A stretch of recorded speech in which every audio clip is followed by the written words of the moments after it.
Hey, good morning. Welcome to the Stochastic.com MLB strategy show, 9-game action Friday night. Bunch of 640 type games. So 15 games in total, only 9 games on the night slate. That's a good thing. Yeah, I can do without these 13, 14 gamers on a Friday. I'm Dave Loughran. With me, Matt Belman. Just ran into honestly, I was going to say emergency, but it sounds more like this happens more often than not. Yeah, unfortunately, it is kind of a common occurrence where my dog gets into something, whatever that something might be, and end up giving her a little peroxide to throw it up. I always used to wonder why people would just move up and away from their families and never to be heard from again. I get it now. I totally get it. Yeah. I just moved down into the basement. That's what I did. And life is good.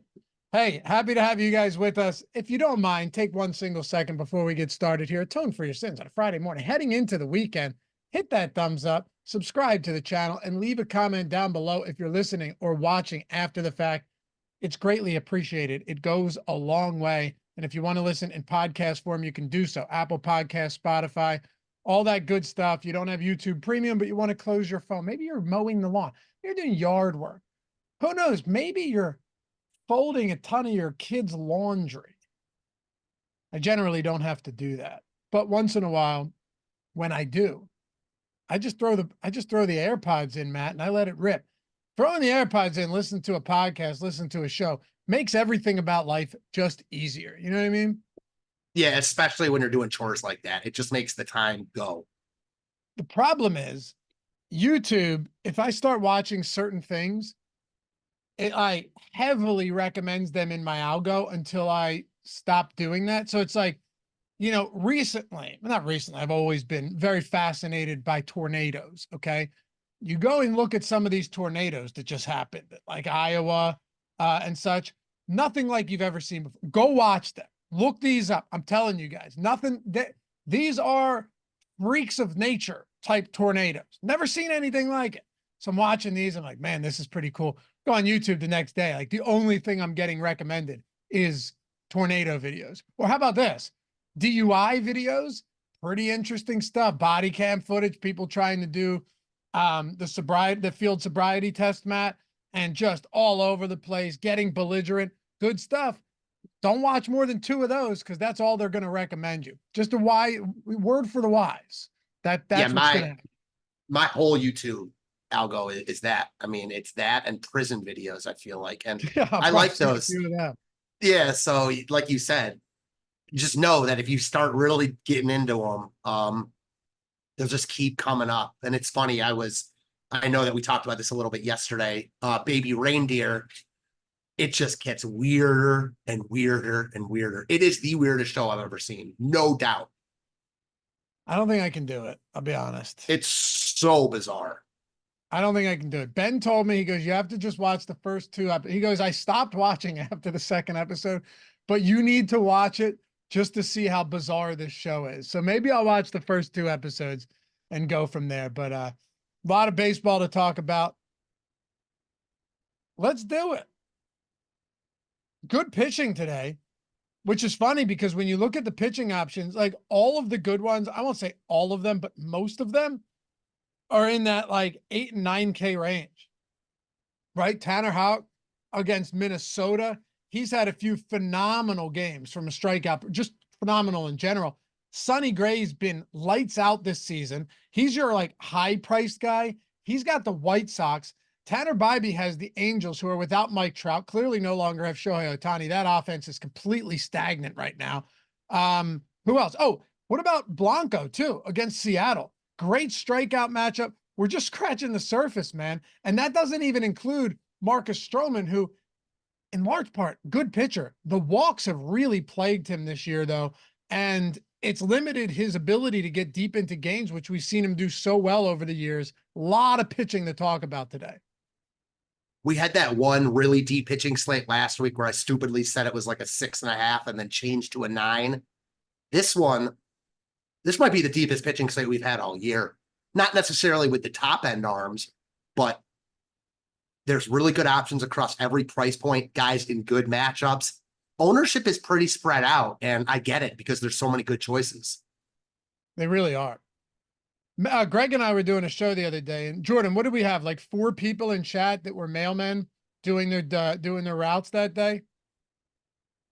Yeah, well, Andy in chat. I mean, if he's not a mailman, that would be a real disappointment.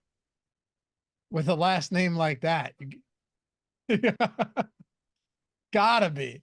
I mean, if you don't take that up as a profession early in life and strive for something there, you've done it wrong, Andy. Anyway, let's do it, man. So I honestly don't even know where to start because there are so many. Like, I think you have to start with Sonny Gray and then work your way down, right?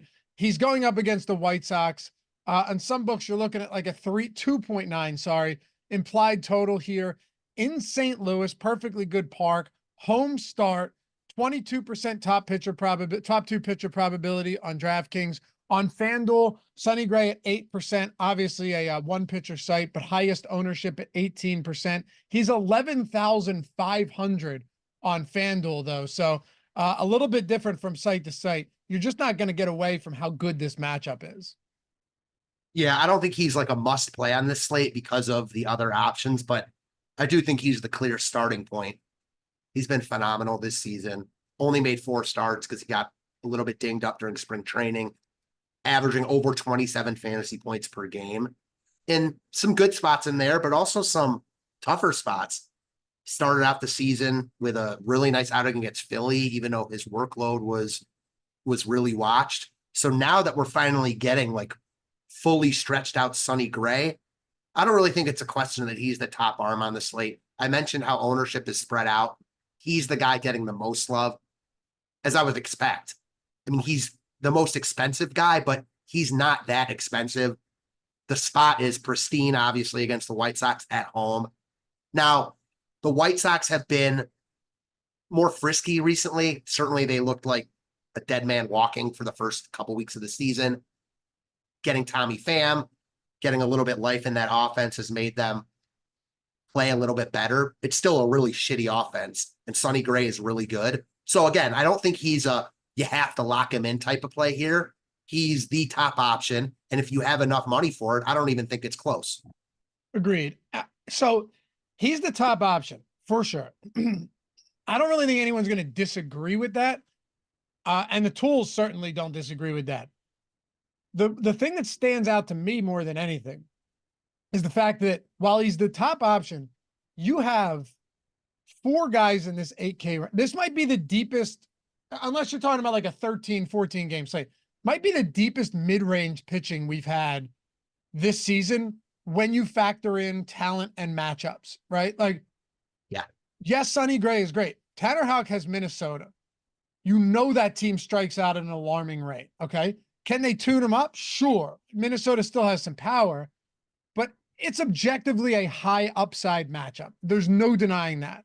And then, like, look, they still have a few of their top their top hitters on the IR or not expected to play today. And then let me take it a step further. Tanner Bybee against the Angels. That's another spot. Angels sub-4 implied total. That offense stinks right now. Blanco against Seattle. I know I opened the show with this, but there's another spot. Like, Seattle could come out there and strike out 10 times in 6 innings. So this is a really deep 8K range today. Yeah, I'm with you. I think this might be the deepest 8K range we've seen in quite some time. And yeah, you're right. It does make it so Sonny Gray is, I don't want to say he's just another guy because he's the top option, but that's why he's not a must play. That said, to your point about like Minnesota could touch up Houck and Seattle could touch up Blanco, I think that's the reason why Sonny Gray stands out, because while any pitcher can get touched up, it's baseball, I think he's the safest guy on the slate. The thing with Stroman, we can dig into this a little bit, and Michael in chat was saying he was going to Stroman. Hey, I wouldn't blame you. But there are, I don't even know if I want to say there's red flags with Stroman, but there's definitely some things that stand out to me. Whereas like, Tanner Houck, Bybee and Blanco, you look at them and Bieber, obviously, there's nothing where you go, that doesn't seem good. They all have that strikeout upside where someone like Stroman relies on ground balls, relies on pitching deep into games, limiting base runners, but he's still getting 58% ground balls. That's what you want to see from him. That's important because that's how he's efficient. What about the fact, though, that he's walking batters at an 11% clip? Now, it's not crazy high. It's not like Joe Boyle walk rates, but 12% K minus BB rate for Stroman this year. He has multiple 4-walk games already. What do you make of that? Stroman's probably the one guy in this range I won't get to. Now, our tools may say that I'm off there. He is second overall in the top pitcher tool. I just can't imagine playing Stroman at 8,800, even in a good matchup against Detroit, over Bybee in an even better spot, Houck in this really high upside spot, even Blanco. I think Stroman's on the outside looking in for me. The problem with Stroman, we had Edward Cabrera yesterday. You and I were talking throughout the game. I had essentially like 100%, got bailed out by those Nathan Eovaldi pairings with him to only lose a little bit. But Cabrera he struck 5 straight out after giving up that 3-run homer. And then it just unraveled. Like innings 2 and 3? 2 and 3 or 3 and 4? 3 and 4. He just cruised. He was at like 72 pitches or something. You go, all right, you're getting another frame, maybe 2. He doesn't get another out. But at least the 9 strikeouts put you in a decent enough spot. Now, Stroman does have a 9 strikeout game, a 7 and a 6 this season. So that's good. Do you put him below Houck, Bybee, and Blanco, though? I mean, it sounds like you're saying yes. I do. I think Blanco's the one guy where I really see both sides of it as far as Blanco goes. He's got a ton of upside in this spot, and he's been really good. A lot of the underlying numbers say that regression is coming for him. So I think you could make the case for the Seattle stack. But just as far as upside goes, yeah, I think that he's got higher upside than Stroman just because of the matchup and because he's a little bit cheaper and because we know Stroman's track record. It does feel like one of these spots, though, I must say, where I don't know how cheap you want to go on this slate. The answer may lie somewhere in the middle in that 8K range, but I mean, Brad Keller, Michael Lorenzen, Jose Soriano, Gavin Stone against Atlanta. Brady Singer's not cheap. He's 9,100. Reese Olson, dude, Ryan Weathers is 6K. So there's that, right? Like Ryan Weathers is 6K. He's pulling 8%, 9% ownership, 8% top 2 pitcher on this slate. Kirby's 7,800 against Houston. But you look at some of these really cheap options. Chris Paddock against Boston. He's pulling 19% right now. JP Sears against Miami is 15%. How comfortable are you going down into the 6K range? Not comfortable at all. Probably least comfortable with Paddock here. I know his top 2 pitcher percentage isn't that low. He's kind of ranked in the middle. Ownership is there, though. I don't love the spot. We'll see what kind of Boston lineup we get. Sears and Weathers, though. Again, to answer your question, I don't feel comfortable about them at all. I love this ballpark. I love the matchup for both of them. They're the 2 cheapest pitchers on the slate. If I'm going down, I think I'd go all the way down to Sears and or Weathers. I certainly don't like them as much as the top guys, but they're in play for me because of their matchups and their price points. If Weathers is really going to be getting half the ownership of Chris Paddock, it feels like a no-brainer. It does. Paddock's been better. I lived through the Ryan Weathers experience last start. He was really good in the first inning, and then it all came falling apart for him, which could easily happen again. He's not a great pitcher. He's been pretty good this year. He came up with decent pedigree. Again, I think it's really risky, but for a starter who stretched out in a good matchup in a great park, I think both those guys are just a little too cheap. Has Paddock been better? I mean, he had one really good start. He had one really, really strong start against the White Sox.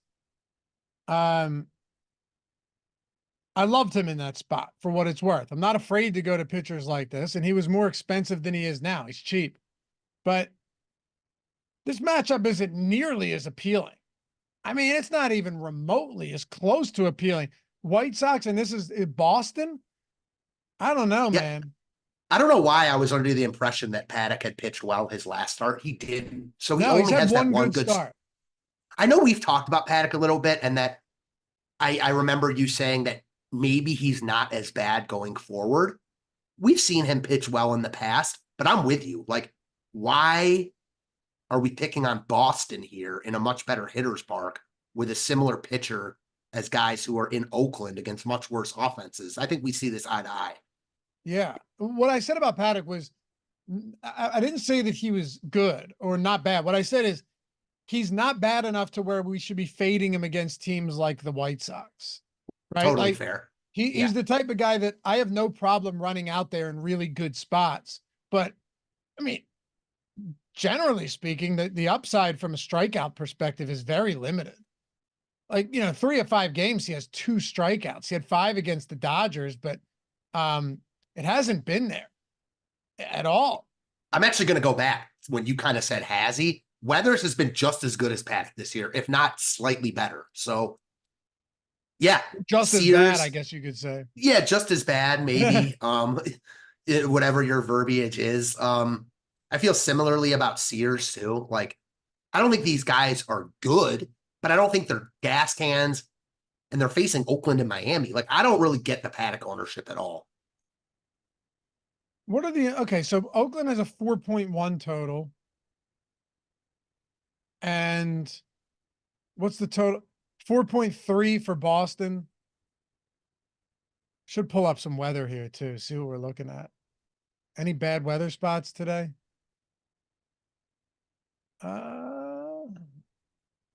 Looks pretty good. Looks like Cleveland Angels could have something, but nothing significant. That's an early game. That's an early game. Another early game. Nah, it looks like we're pretty much good. Any warm weather spots, winds blowing out? Let's see. No, everything's pretty much, well, winds blowing out 9 miles per hour to left field in this Twins game with Paddock. Not really worried about that at all. Same with Oakland, 9 miles out to right center. Can't imagine you have any concerns about that type of weather. Nah, not even a little bit. But like, okay, I ran the Sims too, Jordan. I assume you did as well. Yeah, it's already up there. Can you go to exposures and go to pitchers real quick?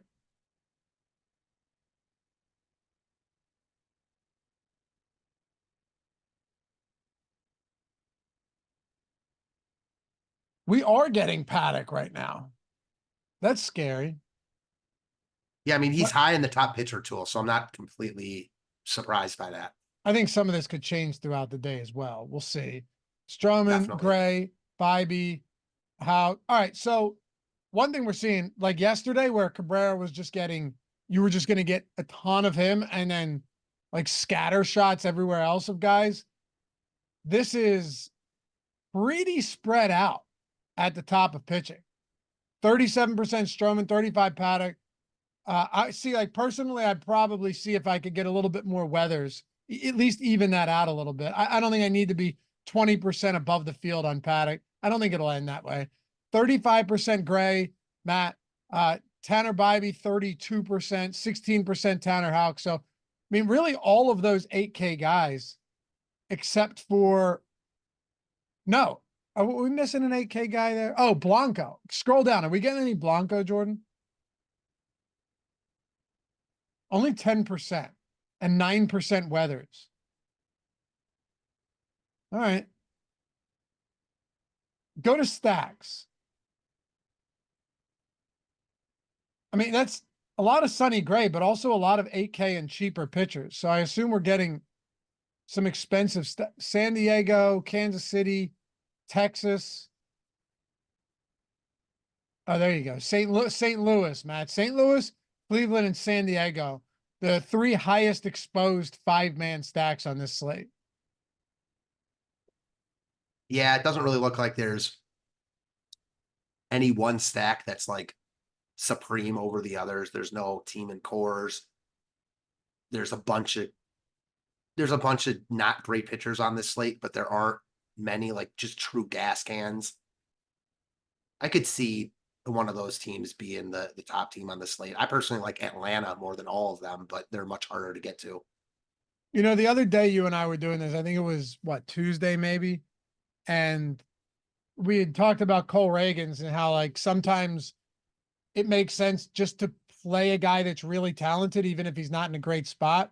He left a couple outs into the 7th, would have kept going, but had just an excellent start. I think, what was it, like 6 2/3, 1 run and 9 strikeouts or something like that. You know, just a really good game. So I know where you're going with this. I think George Kirby. I knew it. Yeah. Yep. George Kirby's legitimately good. He's getting 9% ownership in the top pitchers tool. He is positively leveraged, not by a ton, but he is. It's a great rotation they have for Seattle.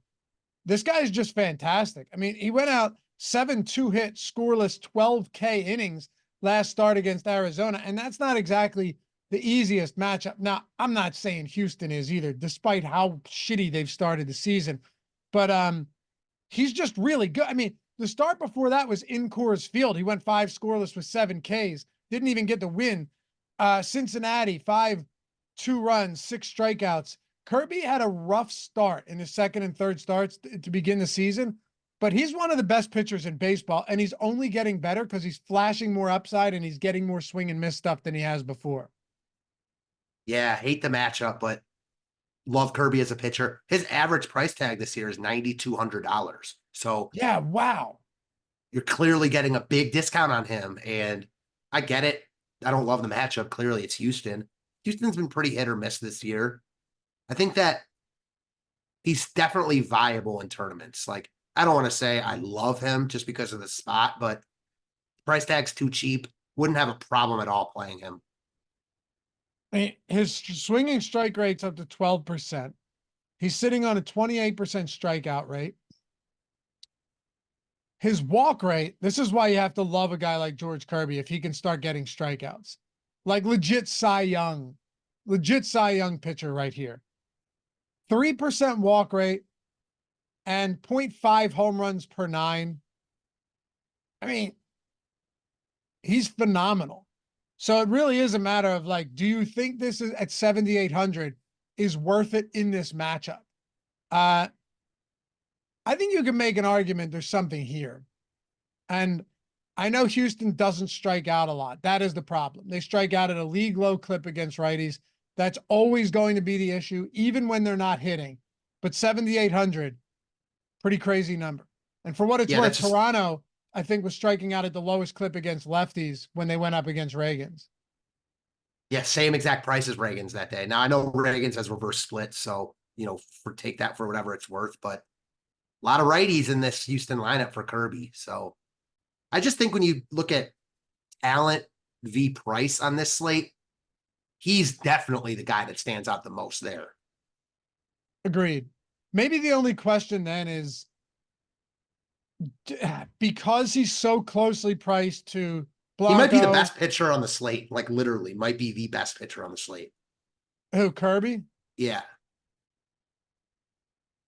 Yeah, he might be. He might be. The problem is, like, Bybee has the Angels, Houck has the Twins, Blanco has Seattle, and Stroman has Detroit. Gray has the White Sox. So I guess the question is the leverage necessary when these guys are getting ownership, but none of them are at like 40%? I don't think it's like necessary, but just talking about this has me liking Kirby more and more because, yeah, the spot's not good, but we just said he's right up there as one of the top pitchers, if not the top pitcher on the slate. And it's not like the spot is bad and he's 9K. He's 1,300 cheaper than his average tag this year. So that in itself, like, I like playing pitchers like this that are really talented in tougher spots, priced down, and still aren't getting ownership. Yeah, I'm liking Kirby more and more here. We've already talked about a ton of pitchers. Somehow, because of how deep this is, we haven't talked about Dylan Cease yet. And, you know, understandably, it's not the best matchup. You've also got him kind of bookended by guys like Sonny Gray above him, and then all of those 8K guys beneath him. Feels like he's slightly in no man's land here. Yeah, it's really hard to get to Cease here. Priced up, brutal spot against Arizona. I could see playing him on kind of the same thing as Kirby. It's just a talent play, but I'd rather play Kirby. I think Kirby and Cease are similarly talented. I probably like the matchup slightly more for Cease, but very similar. Yeah, Cease just is kind of in no man's land, as I think you said. Crazy though. Arizona in over 800 plate appearances this year, bottom 5 WRC plus and weighted on base average against righties. I don't think it continues, but and they don't strike out a lot. They walk at a high clip. I think they're walking at the second or third highest clip against righties in the league, but man, they have not been that good against righties this season.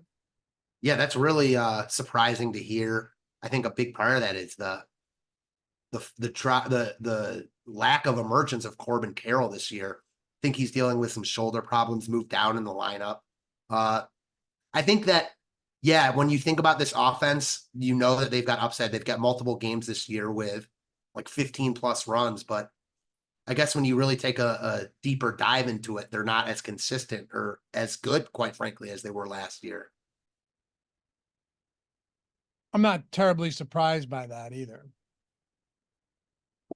Yeah, I mean, I feel like they had career years from a bunch of guys last year. I still think this offense is good. Like, I'm not going out of my way to pick on Arizona hardly ever, just because they've got a ton of pedigree throughout their lineup, really good hitters, still very early in the season. But maybe I'm giving them a little bit too much credit, and Cease should be looked at a little more. Ultimately, though, why am I playing Cease against Arizona at a higher price tag than a Bybee against the Angels, Houck against Minnesota? You know, Gray against the White Sox, I like much more, and they're in the same pricing tier. I think it's just a price thing for me here. I agree. Yeah, probably 3, 4, 5, probably like 6 guys I'd rather play ahead of Dylan Cease today, despite him being a very good pitcher. Yeah, same. Would you rather play Stroman or Cease? Cease. Give me the ownership discount there. I still don't think Stroman should ever be like higher owned than Cease, like this much higher owned than Cease, even in a better matchup at similar price points. So I'll take the DFS talent here. Give me Cease. How about you? Yeah, I'd probably just go for the ceiling play in a spot like this. Yeah. But again, I think I like 5 guys ahead of Stroman too. Like Gray, Houck, Bybee, Blanco. Might even put Kirby ahead of him. Yeah, I don't hate that. Single digit ownership on Kirby. I'm just a sucker when it comes to George Kirby though, because of how good and efficient he is. Like a guy that is getting 28% strikeouts this season, but doesn't walk guys and doesn't give up power. You don't see that very often. You really don't, you know, like it's just, it's not a common occurrence to get somebody like that is efficient, but also can give you the strikeouts. And to see that outside of those 2 starts, he's had 6, 7, 8, and 12 strikeouts.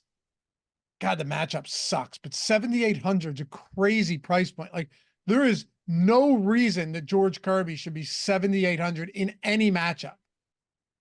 Yeah, I mean, I'm talking about guys like Ryan Weathers and JP Sears, and I know that they're cheaper, but they're $1,500 cheaper. They're not $3,500 cheaper today. So yeah, Kirby, you know, I rarely use pitchers against Houston, but then this might be an exception. Just wild that he's essentially the same price as Michael Lorenzen.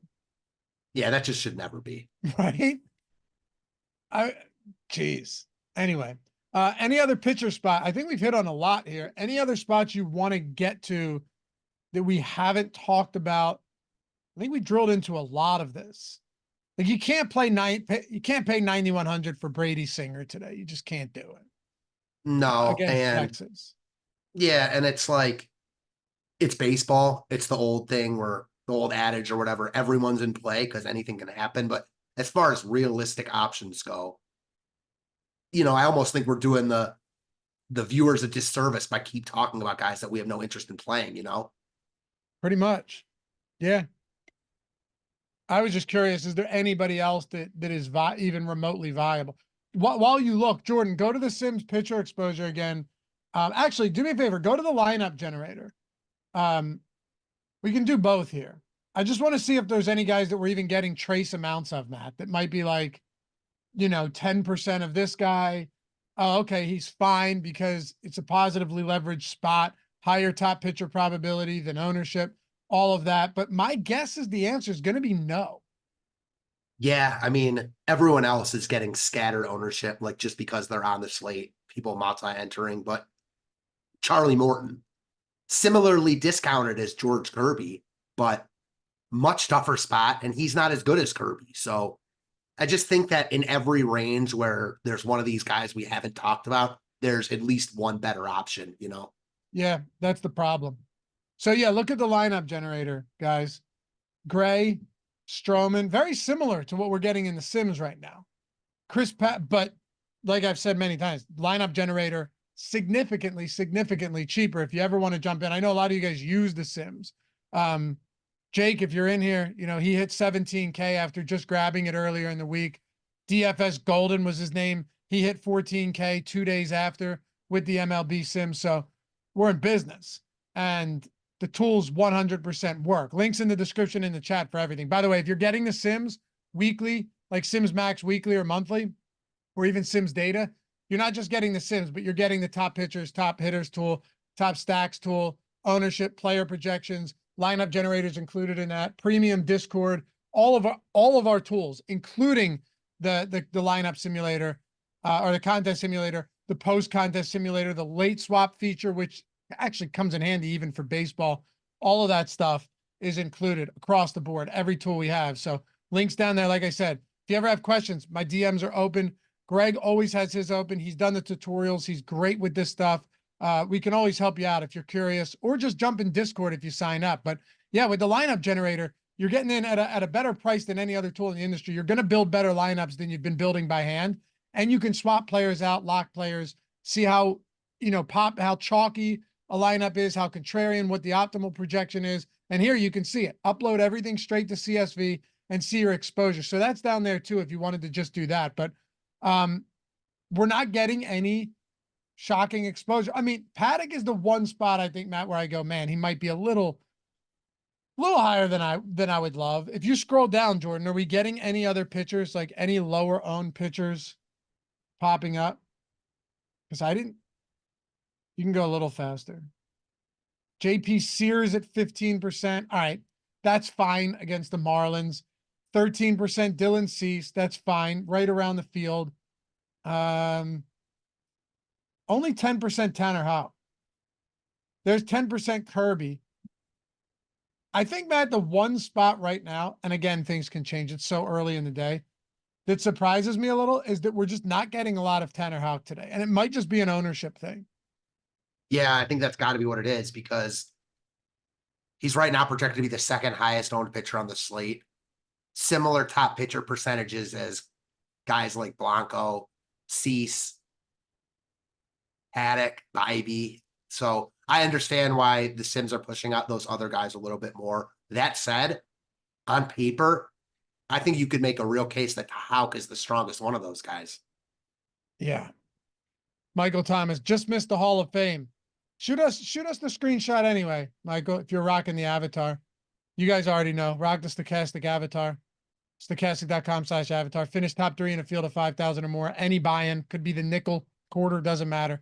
Get a free month of all the tools, $200 value. Just hit us up at Stochastic HOF. Say something nice too. Or don't. Just tag us. Doesn't matter. One or the other. You want to talk about stacks here? I think we have covered everything for pitching. Yeah, same. I'm sure we'll go over our top pitchers at the end. We will. We will. Let's go ahead and do this. So on a slate like this, where you have actually a good amount of good pitching, you also have a few guys that don't look great, but there are no totals. What if I told you that among all of these teams, looking at all of these implied totals, 18 teams, right? There is not a single total in the fives. I know that our tools are showing 5. They have them up a little higher than I usually see it like books. But even if you were to say 5, there's not a single team that's just pulling away as like, wow, that is the greatest stack today. Look how flat top stack probability is in the top stack tool. You have 8 teams, Matt, below 10% and above 6%. Yeah, and to your point, like I'm not seeing anything in the 5s. The Braves are 4.5 juice to the over. So we've seen a bunch of these slates recently. I think it's kind of like this is the slate where you see it kind of play out the most. A lot of these teams just look so similar. I mean, aside from the White Sox, the only team below a 2% chance of being a top stack, every single other team is between 3 and 9.5. So yeah, teams like the Angels, Detroit, the Marlins, they're not high. They're slightly under 4, but they're not that much lower than teams like the Cardinals, the Dodgers, the Mariners. So I don't think ownership's like an issue at all on slates like this, which makes them fun to play. Yeah, it makes it very fun to play. But there's nothing really that jumps off the page. Makes it fun to play, but hard to analyze because they all look similar. Like even Ronel Blanco, Seattle against Blanco, 6% top stack. Arizona against C, 6% top stack. You can't tell me that's not kind of crazy. Like Texas against Brady Singer, 9%. It's pretty wild. And I think one of the reasons, think about this for a second, Matt. One of the reasons is a lot of these bad pitchers are facing bad offenses. Like Ryan Weathers is going up against Oakland. JT Sears is going up against Miami in a bad park. Detroit has Stroman. White Sox against Sonny Gray. Minnesota against Houck, tough spot. Houston, good team. They should be good. George Kirby. Even Reese Olson's been pretty decent. He's got the Yankees. It's pretty crazy. I will say the one spot that I'm looking at and I feel like I really think this is going to change throughout the day. I want you to tell me if you think I'm just way off base here. Chad, I want you to tell me as well. Because tools update, we get more information. Sometimes early runs, we're just getting them out there so we can do these shows. I feel like Boston against Chris Paddock has to come up in the top stack probability, in the top stack column. I kind of knew you were going to go there because I feel the exact same way. I'm just not really sure what the tools are seeing in Paddock that we're not. I think this might be one of those errors early in the day. Certainly willing to change my stance if they don't change. It would be highly unlikely I end up on Paddock. Maybe I'm not as high on Boston as I originally thought I would be. But I'm with you. There are really only 3 pitchers on this slate that, people have shown the propensity to want to pick on throughout this entire season. Weathers, JP Sears, and Chris Paddock. So I'm not really sure why Boston, who's clearly a much better offense than Oakland and Miami, doesn't have a top stack, a percentage that's higher. That said, looking at teams like Oakland and Miami, who are facing 2 of the worst pitchers, that's kind of a reason I like Weathers and Sears even more, specifically Weathers. As of this show, Oakland is the 4th highest owned team on the slate. Now, again, all this is jumbled. So they can end up being the 12th highest owned team. They could end up being the 3rd highest owned. Either way, I think they're over-owned for a slate like this. I agree. But this Boston thing just, what's crazy about Chris Paddock, too? It's like he had that one really good start. And he got blown up in one start. The other 3 starts, he's just been below average, right? We can agree on that. But while his strikeout stuff for his career has never been bad, and I think that's what it comes down to, like 24% strikeout rate for his career. It's not bad. Clearly, it was better earlier in his career, and then he kind of just fell off a cliff and went to league average rates. but the guy allows 1.5 home runs per 9 for his career. Like 15% home run to fly ball rate for his career. If there was a spot where, all right, maybe Paddock goes out there, he goes 5, he gives up 2, he strikes out 4, and then nobody wins, right? Like nobody on the Boston stacks, unless the bullpen implodes, wins. No one wins with Paddock there either, because I can't imagine you're optimal with that. Even if you get the win, it doesn't look that good. But there's also a possibility that he coughs up multiple home runs and gets tagged pretty bad today. It's not bad hitting weather. The truth of the matter is your first way it played out is how most games play out. So 100%. You know what I mean? Like that is how it's likely to play out, but I'm with you. I think that there's way more variance in Paddock and high variance in the Red Sox than we're showing here. Go ahead. No, I'm with you 100%. Yeah. The reason we're not picking on Corbin, by the way, St. Louis, right? He's not on the slate. I assume that's like one of the 6 p.m. games. Yeah, there's like a bunch of 6:40 games today, I think. Yeah. So there's the Chicago Wrigley game at 2 or whatever. And then I think there's 5 games in that 6 o'clock spot. So, yeah. Michael said, I like going against Sears today. Yeah, it'd be so much nicer if it was at a decent ballpark. Yeah, there's no way for me that I'm going to be high on a team like Miami on a slate like this. I don't think Sears is particularly good, but Miami's worse than he is. And there's just so many better offenses on this slate that while they're not in as good of a spot on paper because the pitcher they're facing isn't as weak as Sears, their upside is just so much inherently higher because of the bats they have. I like Oakland more than I like Miami in that same park if forced to choose. Both of them look so similar to me, though. I just don't have much interest in either. I would just be very, very, very inclined to get the leverage play with Boston against Paddock if he's really going to be like the 6th highest owned pitcher, 5th highest owned pitcher on the slate. I hate when people say this because they say it a lot, and I don't think there's much merit to it. You know, people will say, how often on main slates like this do teams in Oakland or San Francisco end up shipping? That's a reason people use to not play those teams. And while I don't buy into that too much, on a slate like this, where the teams are Miami and Oakland, I'm buying it. Yeah. Yeah, I get what you're saying. Low total. What's it like a 7.5 total in that game? Yeah, like eight juice to the under, 7.5. I mean, yeah, 7. I'm seeing 7.5. Yeah, minus 118 over. Either way, 7.5, 8. It's just all around ugly because you don't love those pitchers and you really don't love those stacks.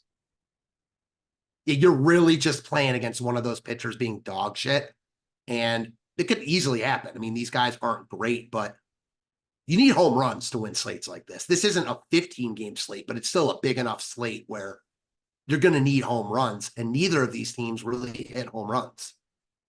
Exactly. The nice thing is when you look at this stuff early in the day, you can get some good opportunities in other spots. DraftKings Pick 6 is one of them. You guys are already on DraftKings, so it's not like this is an ad read where, you know, anything, but they have static props. So like they don't move throughout the day. And you're, unlike the other pick'em sites, you're playing against the field, right? Like your competition is other people. I've seen I don't have it in PA yet. I've heard some rumors that it could be coming here, which is actually very exciting. But I've seen people just crushing, like smarter people crushing with DraftKings Pick 6 because there's edges there. Also, I know it hasn't been skewed as much towards people taking overs as lowers, but there's still more people always going to take overs. And the fact that these lines don't move throughout the day and they stay where they were when they were released is still this early in the game, this early since it's been released, still a really significant edge. So yeah, it's a cool format. And thank God you had one place out there that instead of doing the exact same cookie cutter pick'em format, decided, you know what, we're gonna actually do something different and gamify it even more to the point where you're playing against other people. Very cool stuff, but might get some opportunities on this baseball slate today when it comes to DraftKings Pick 6. I'll tell you this much though. I don't know where the best stacking opportunities are outside of that. Like Atlanta and San Diego are the 2, 1 and 2 top stack probability. The two teams with the highest top stack potential. San Diego, much better value, getting a little bit more ownership. Both of them slightly leveraged positively. I don't know where else I can be. Like, do you see any, not leverage, but like any contrarian spots where you go, you know what? I kind of want to target that today. So no, Atlanta is the one team that's like coming in, quote unquote, under-owned. I don't really see a ton of leverage there. I just don't think that people are going to want to sell their souls to get up to Atlanta, considering how expensive they are and how pedestrian they've been. They're my favorite stack on the board. But when I think about your question and I think about like the leverage opportunities, I do think it comes from teams like Boston, if Paddock's actually going to get love. There aren't many because the other pitchers are mostly facing bad teams. Seattle, I like, especially if Blanco gets a little bit more love than we expect.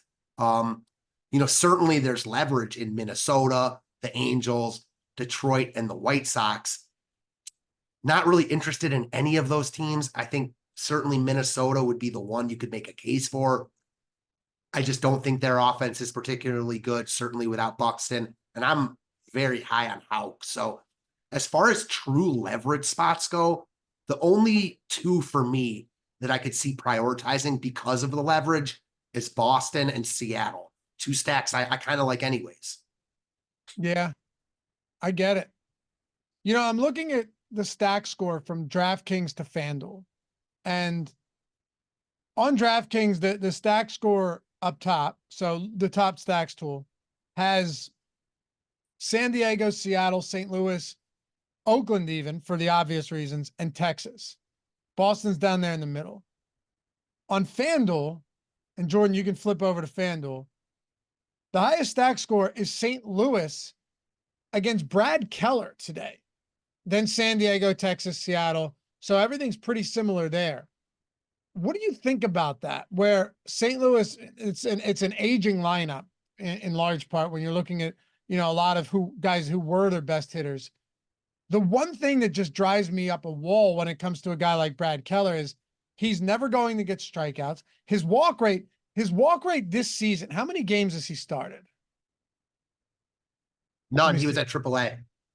So he's only pitched one game? Yeah, recent. It was recent too. Was that a start or a bullpen game? He came in. I think it was a start Garrett Crochet made, and he came in after that. Yeah, he came in out of the bullpen. Okay, so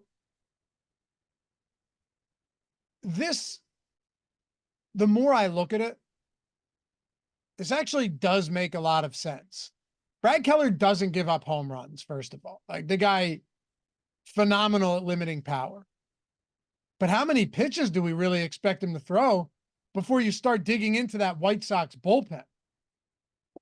Yeah, and that's a huge question here because I think St. Louis is probably the most overowned team on the slate on both sites. Certainly FanDuel, where they're getting a ton of love because of their price tags. Even on DK, though, it's risky, though, because of what you just said. Like, I don't even think Keller is that bad. I don't think he's particularly good. He's but I don't not think a bad pitcher. No, he's not bad at all. He's just kind of middling. But the bullpen is really, really bad here. I still think, though, that St. Louis is drastically overowned for who they are, the spot they're in. On this slate, St. Louis looks like Miami and Oakland to me personally. It's just a weird spot because the White Sox have the highest xFIP in the league among relief pitchers. So it's like, what happens if Brad Keller throws 50 pitches? But no, he won't, because he threw.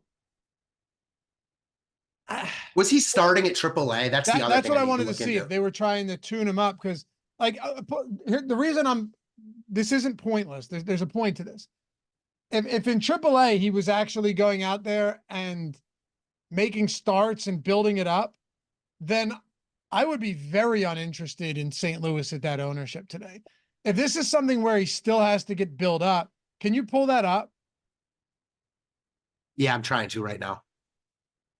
If this is something where like he still has to get built up and he's throwing 50 pitches, which means he goes, what, say 3 innings, and then you've got 6 innings from the bullpen, that to me would look a lot different than if Brad Keller can come out and throw 5 or 6 innings. If Keller can come out and throw 5 or 6 innings, a guy that really limits power and has a career ground ball rate way higher than the league average against a St. Louis offense that's not particularly good, I would be right there with you saying this is easily the most over-owned stack on the slate. I'm seeing he's thrown 16 innings in the minors this year.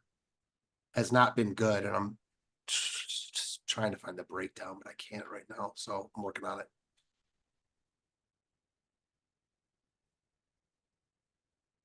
Yeah. Yes, Michael, the Sixers did play their asses off, but Knicks are a great basketball team. What a fun, look, as a Sixers fan, you learn to expect this stuff, usually in the second round. But no, it was an amazing series. One of the best first round series you'll ever see, I think. It was, yes, it was amazing. Every single game, it came down to the final minute. How can you beat that? I'd love to have Paul George, Michael. I would take Siakam too. Just get Tobias Harris out of here. Fucking guy attempted 2 shots. Was just a ghost. Yeah, he stinks. So back to Keller though, because I pulled it up. Again, he hasn't been good, but he started on the 23rd of April. He went 5 2/3, faced 24 batters. Doesn't show his pitch count, but I mean, I would assume that it was decently high. 24 batters is a decent amount. Yeah.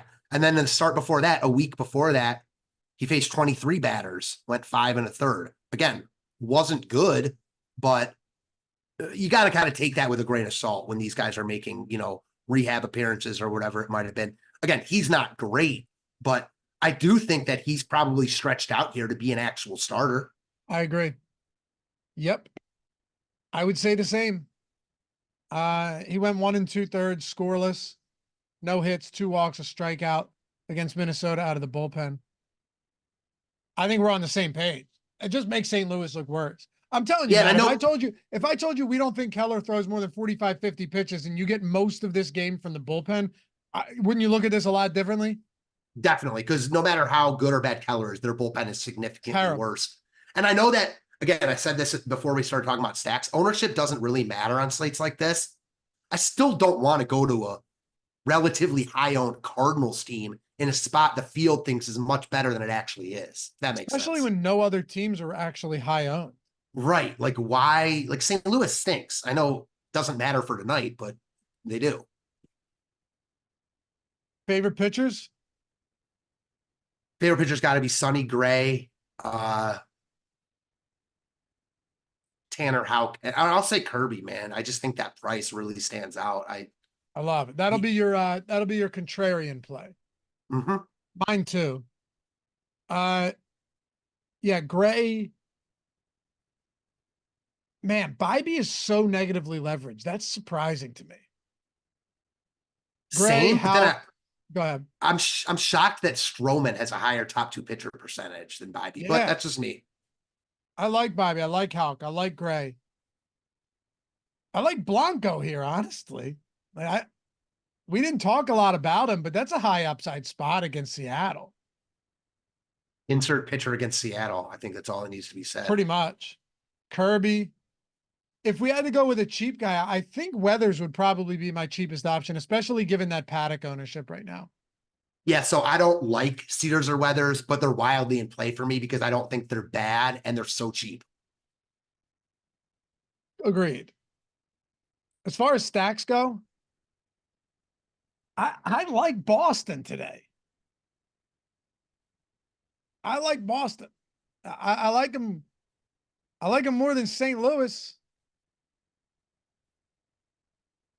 Probably Boston, San Diego, and Atlanta being my 3. Yeah, you know what? I'm going to say the same 3, just in a little bit of different order. I'm going to say Atlanta, Boston, San Diego in that order. Oh, Michael Thomas. back to my underdog drafts. I can't wait, dude. I haven't done them yet. I haven't had time. I can't wait to dive into that shit. Cannot wait. Yeah, it's gonna be good stuff. Anyway, appreciate you guys hanging out as always. Follow Matt at Fantasy Tips Matt on Twitter. Me at Laffy_D. Shout out to Jordan Klein as always for producing this one. We'll have live before lock tonight. We'll have live before lock for basketball as well, and then catch everything on playback. It's totally free if you're not there. Hanging out afterwards. Jordan tells me, I don't know if any of you guys were there yesterday, but Jordan tells me things got out of control with Eitan Shander and Eric Lindquist yesterday on the playback show during that Sixers-Knicks game. So, yeah, good stuff. We'll see you back there tonight. Thanks for watching as always. Have a great rest of the day. Great weekend, too, if I don't see you guys. Don't think I will. And I'll see you back here on Monday. Peace.